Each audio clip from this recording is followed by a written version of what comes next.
কোরআন হাদিসের শব্দকোষ থেকে বিকৃত করে করছে নিজেরাই প্রচার, সত্য মিথ্যাকে মিশ্রিত করে ছড়িয়েছে। এটাই সন্ত্রাসীদের কর্মকাণ্ড, ব্যভিচার।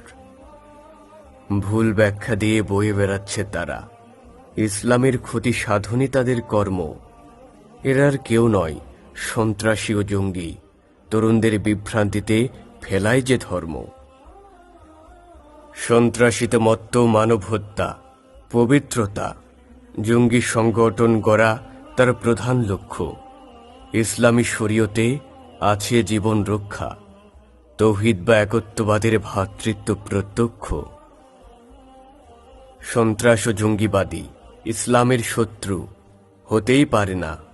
এরা ধারক বা বাহক, তাদের রাজত্ব খুন খারাপিতে লিপ্ত, বিশ্বব্যাপীতে পরিচিত জঘন্য ঘাতক।